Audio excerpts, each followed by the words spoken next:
आपल्या चेहऱ्याला काळेपणापासून वाचवण्यासाठी किंवा चेहऱ्यावरील काळे डाग, धब्बे, सगळे वांगाचे डाग असो, सुरकुत्या असो, ते सगळे दूर करण्यासाठी आज मी तुमच्यासोबत अतिशय सुंदर असा घरगुती उपाय शेअर करणार आहे। त्यासाठी व्हिडिओ शेवटपर्यंत नक्की स्टेप बाय स्टेप फॉलो करा। आजची ही रेमेडी तुमच्यासाठी खूपच जास्त इफेक्टिव्ह राहील।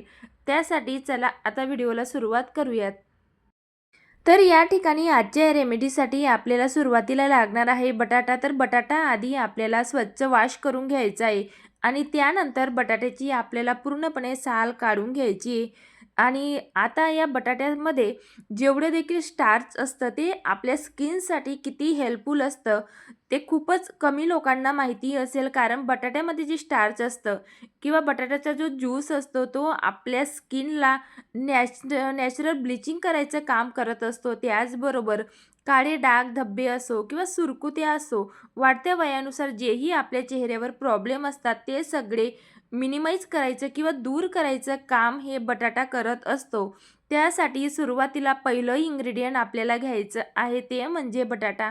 तर आता बटाट्याची साल काढून घेतल्यानंतर आपल्याला हा बटाटा किसून घ्यायचा आहे। तर या ठिकाणी ग्राइंडरच्या साहाय्याने किंवा जे ग्रेटर येतं त्या साहाय्याने आपल्याला बटाटा किसून घ्यायचा आहे। तर तुम्ही मिक्सरमध्ये देखील हा बटाटा ग्राइंड करू शकतात की आपल्याला या बटाट्याची पेस्ट तयार करून घ्यायची आहे। त्यानंतर आपल्याला याचा ज्यूस लागणार आहे। तर या ठिकाणी ग्रेटरच्या साहाय्याने मी या ठिकाणी बटाटा किसून घेते। तर आपल्याला मीडियम साईजचा बटाटा या ठिकाणी घ्यायचा आहे। तर तुम्ही हातापायांसाठी जर का तुम्हाला ही रेमेडी अप्लाय करायची असेल तर तुम्ही या ठिकाणी मोठ्या आकाराचा बटाटा घेऊ शकता। तर मी मीडियम साईजचा बटाटा या ठिकाणी घेतलेला आहे। तर या ठिकाणी बघू शकताय तुम्ही अशा प्रकारे आपल्याला हा बटाटा किसून घ्यायचा आहे। आता नेक्स्ट प्रोसेस आपल्याला करायची ते म्हणजे हा बटाटा एका चाळणीच्या बटाट्याचा जो किस आहे तो चाळणीच्या साहाय्याने आपल्याला चाळून घ्यायचा आहे पूर्णपणे। जो ज्यूस आहे त्याच्यातला पूर्णपणे आपल्याला आता काढून घ्यायचं आहे, कारण याच्यातलं जे स्टार्च आहे ते आपल्या स्किनसाठी खूपच जास्त हेल्पफुल आहे। तर या ठिकाणी बघू शकताय तुम्ही चम्मचच्या साहाय्याने किंवा तुम्ही हाताच्या साहाय्याने देखील याचा जो ज्यूस आहे तो काढू शकतात। तर साधारणतः 2 ते 3 टेबलस्पून एवढा आपल्याला बटाट्याचा रस लागणार आहे। तर व्यवस्थित असं पूर्णपणे आपल्याला हा ज्यूस काढून घ्यायचा आहे। तर हा जो बटाट्याचा किस उरलेला आहे तो देखील आपण फेस मास्कसाठी किंवा स्क्रबिंगसाठी यूज करू शकतो। तर आता या ठिकाणी आपल्याला व्यवस्थित असं प्रेस करून ज्यूस काढल्यानंतर आपल्या चेहऱ्यावर जेवढे देखील काळेपणा असतो किंवा वांगाचे डाग असतात त्यासाठी हा बटाट्याचा रस खूपच जास्त हेल्पफुल असतो। तर या ठिकाणी छान असं आता आपल्याला सगळा ज्यूस काढून घ्यायचा आहे आणि हा जो बटाट्याचा किस आहे तो तुम्ही हातापायांसाठी देखील स्क्रबिंगसाठी यूज करू शकतात। तर आता पुढची मेथड आपल्याला करायची आहे ती म्हणजे यामध्ये आपल्याला ॲड करायचं आहे ते म्हणजे राईस फ्लोअर म्हणजे तांदळाचं पीठ। तांदळाचं पीठ आपल्या चेहऱ्याला गोरा करण्यासाठी किंवा आपली त्वचा ही ग्लास स्किनसारखी चमकवण्यासाठी तांदळाचं पीठ हे खूपच जास्त हेल्पफुल राहतं। त्यासाठी आपल्याला या ठिकाणी 1 ते 1.5 टेबलस्पून एवढं तांदळाचं पीठ या ठिकाणी घ्यायचं आहे। कारण आपल्या चेहऱ्यावर जेवढे देखील ब्लॅकेट्स असतात किंवा व्हाईटेड असतात ते या तांदळाच्या पिठामुळे रिमूव्ह व्हायला मदत होत असते। तर आजच्या या रेमेडीचं सुपर हिरो इन्ग्रेडियंट जे आहे ते म्हणजे जायफळ। तर लक्षात ठेवा या ठिकाणी जर का तुम्हाला चेहऱ्याला जायफळ सूट होत नसेल तर तुम्ही आधी पॅच टेस्ट देखील करू शकता, त्यानंतर तुम्ही चेहऱ्यावर अप्लाय करा। जर का तुमची सेन्सिटिव्ह स्किन असेल तर तुम्ही या ठिकाणी जायफळचा वापर खूपच कमी प्रमाणात करा। ज्यांच्या चेहऱ्यावर जास्त प्रमाणामध्ये वांगाचे डाग असतात किंवा सुरकुते असतात, काळे डाग, धब्बे, पिंपलचे डाग असतात त्यासाठी जायफळ ही खूपच जास्त इफेक्टिव्ह अशी रेमेडी आहे। तर या ठिकाणी आपल्याला साधारणतः 1 ते 2 पिंच एवढी जायफळ या ठिकाणी किसून घ्यायचं आहे। लक्षात ठेवा जास्त जायफळ आपल्याला या ठिकाणी वापरायची नाही आहे। थोड्याशा प्रमाणात म्हणजे साधारणतः आपल्याला 1 ते 2 पिंच एवढीच आपल्याला जायफळ या ठिकाणी घ्यायची आहे. तर तुम्ही बघू शकतात का किती प्रमाणामध्ये मी या ठिकाणी जायफळचा वापर केलेला आहे. तर यामध्ये नेक्स्ट इन्ग्रीडियंट आपल्याला ॲड करायचं आहे ते म्हणजे कस्तुरी हळद. या ठिकाणी आपल्याला आजच्या रेमेडीसाठी कस्तुरी हळदीचाच वापर करायचा आहे, ज्याला आपण व्हाईट टर्मरिक किंवा आंबे हळद असं म्हणत असतो. तर ही आपल्या स्किनला नॅचरल ग्लो येण्यासाठी खूपच जास्त मदतशीर अशी कस्तुरी हळद असते. त्यासाठी आपल्याला किचनची हळद या ठिकाणी अव्हॉइड करायची आहे.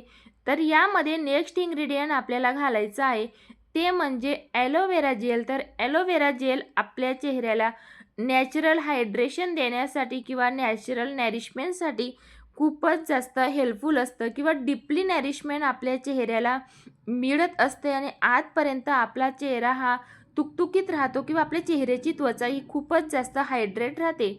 तर या ठिकाणी ॲलोवेरा जेलचा वापर केल्यानंतर आपल्याला नेक्स्ट इन्ग्रीडियंट यामध्ये घालायचं आहे ते म्हणजे गुलाबजल. गुलाबजल आपल्या प्रत्येकाकडेच अवेलेबल राहतं. तर यासाठी आजच्या रेमेडीसाठी आपल्याला गुलाबजलचा वापर करायचा आहे. जर का तुमच्याकडे गुलाबजल नसेल तर तुम्ही कच्च्या दुधाचा देखील या ठिकाणी वापर करू शकतात. तर छान असं आपल्याला 3 ते 4 टेबलस्पून एवढं या ठिकाणी गुलाबजलचा वापर करायचा आहे. जास्तही घट्टही नाही आणि जास्त पातळही आपल्याला हा फेस पॅक तयार करायचा नाही आहे. हा फेस पॅक बनवायला जेवढा सोपा आहे तेवढाच तो आपल्या चेहऱ्यासाठी ते खूपच जास्त इफेक्टिव्ह असा आहे आणि आपल्या चेहऱ्यावर फेशियलपेक्षाही खूपच सुंदर जास्त ग्लो या फेस पॅकमुळे येत असतो. तर या ठिकाणी सगळे इन्ग्रेडियंट आपल्याला व्यवस्थित असे मिक्स करून घ्यायचे आहेत आणि स्ट्रक्चर तुम्ही या ठिकाणी बघू शकतात की कशा पद्धतीने हा फेस पॅक तयार केलेला आहे. तर नक्की अशा पद्धतीनेच कन्सिस्टन्सी या फेस पॅकची तयार करायचा प्रयत्न करा. कुठलीही होम रेमेडी आपण ज्यावेळेस तयार करतो त्यावेळेस ती आपण बनवतो कशा पद्धतीने किंवा चेहऱ्यावर अप्लाय कशा प्रकारे करतो ते तेवढंच जास्त हे महत्त्वाचं असतं. तर चला आता फेस पॅक तयार झाल्यानंतर हा चेहऱ्यावर अप्लाय कसा करायचा ते या ठिकाणी नक्की बघा. तर या ठिकाणी आधी आपल्याला चेहरा स्वच्छ पाण्याने वॉश करून घ्यायचा आहे. त्यानंतरच आपल्याला चेहऱ्यावर होम रेमेडीज अप्लाय करायची असते. लक्षात ठेवा, चेहऱ्यावर कुठल्याही प्रकारचं कॉस्मेटिक नको असायला. त्यानंतरच आपण हा फेस पॅक चेहऱ्यावर अप्लाय करायचा आहे. तर आता या ठिकाणी लोअर टू अप्पर डायरेक्शनमध्ये हा फेस पॅक चेहऱ्यावर आपल्याला लावायचा आहे. लक्षात ठेवा, लोअर टू अप्पर डायरेक्शनमध्ये फेस पॅक यासाठी लावायचा असतो कारण आपल्या चेहऱ्यावर याचा ग्लो देखील व्यवस्थित येतो आणि आपल्या चेहऱ्यावर या प्रोसेसमुळे सुरकुत्या देखील पडत नाही. भरपूर वेळा आपण घरच्या घरी ज्यावेळेस फेस पॅक अप्लाय करतो त्यावेळेस कशाही पद्धतीने म्हणजेच वरच्या बाजूने ते खालच्या भागाला आपण फेस पॅक लावत असतो. त्यामुळे चेहऱ्याला सुरकुत्या या खूप जास्त प्रमाणात पडतात. त्यामुळे आपल्या चेहऱ्याची त्वचा ही लूज होत असते. त्यासाठी आपल्याला व्यवस्थित असं पद्धतशीरपणे चेहऱ्याला फेस पॅक अप्लाय करायचा आहे आणि होम रेमेडीजमुळे किंवा या फेस पॅकमुळे कुठल्याही प्रकारे चेहऱ्याला नुकसान होत नाही किंवा आपला चेहरा हा अतिशय नॅचरल पद्धतीने ग्लो करायला लागतो कारण आपण घरगुती उपायामध्ये कुठल्याही प्रकारचे केमिकल यूज करत नाही. आणि जर का तुमच्या चेहऱ्याला कुठली यामधली गोष्ट सूट होत नसेल तर तुम्ही ते इन्ग्रेडियंट स्किप देखील करू शकतात. तर या ठिकाणी 1 लेयर आधी आपल्याला फेस पॅकची चेहऱ्याला अप्लाय करून घ्यायची आहे. त्यानंतर 5 मिनिटासाठी फेस पॅक थोडा ड्राय होऊ द्या आणि 5 मिनिटासाठी ड्राय झाल्यानंतर सेकंड लेयर आपल्याला फेस पॅकची चेहऱ्यावर अप्लाय करायची आहे. आता यामध्ये आपण जायफळ ॲड केलेलं असल्यामुळे चेहऱ्याला मसाज करायची नाही आहे. फक्त फेस पॅक अप्लाय झाल्यानंतर व्यवस्थित अशी थिक लेयर आपल्याला सेकंड लेयर अप्लाय केल्यानंतर 15 मिनिटासाठी हा फेस पॅक चेहऱ्यावर असाच राहू द्यायचा आहे. भरपूर वेळा आपण आपला चेहरा सुंदर दिसण्यासाठी किंवा ग्लोईंग दिसण्यासाठी पार्लरमध्ये वेगवेगळ्या प्रकारचे महागडे असे फेशियल्स करतो. परंतु त्याचा रिझल्ट हा तात्पुरते आपल्या स्किनवर दिसत असतो, परंतु नंतर त्यामुळे साईड इफेक्ट किंवा रिॲक्शन देखील होण्याची शक्यता असते. त्यामुळे चेहऱ्याला आपण जर का अशा प्रकारे होम रेमेडीज किंवा घरगुती उपाय ट्राय केले तर आपल्या चेहऱ्यावर त्याचा हळूवार का असेना पण परंतु नॅचरल असा ग्लो बघायला मिळतो आणि आपल्या चेहऱ्यावर कुठल्याही प्रकारचं नुकसान होम रेमेडीजमुळे होत नसतं. तर चला आता या ठिकाणी 15 मिनिटासाठी चेहऱ्यावर फेसपॅक असाच राहू द्या आणि चेहरा वॉश करत असताना हलक्या हाताने मसाज करा आणि त्यानंतर थंड पाण्याने चेहरा धुवून घ्या. तर या ठिकाणी रिझल्ट तुमच्या समोर आहे. खूपच सुंदर असा ग्लो चेहऱ्यावर येतो.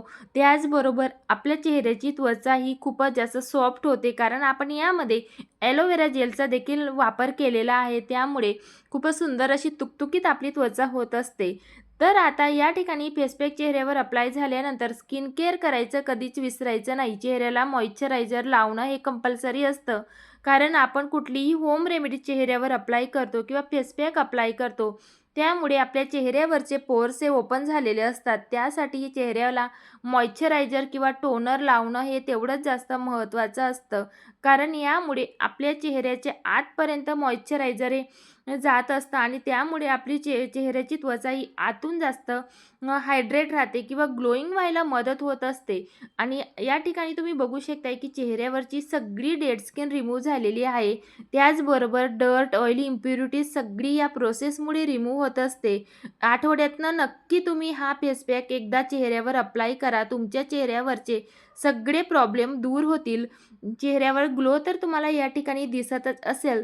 तर चला आजची ही रेमेडी तुम्हाला कशी वाटली मला नक्की कमेंट करून सांगा. आणि हो, तुम्ही जर का चॅनलवर नवीन असणार तर चॅनलला सबस्क्राईब देखील नक्की करा. आणि जर का तुमच्यापर्यंत हाईपचं फीचर पोहोचलं असेल तर हाईप पॉईंट देखील नक्की द्या. चला तर मग भेटूया नवीन अशाच रेमेडीसोबत. बाय.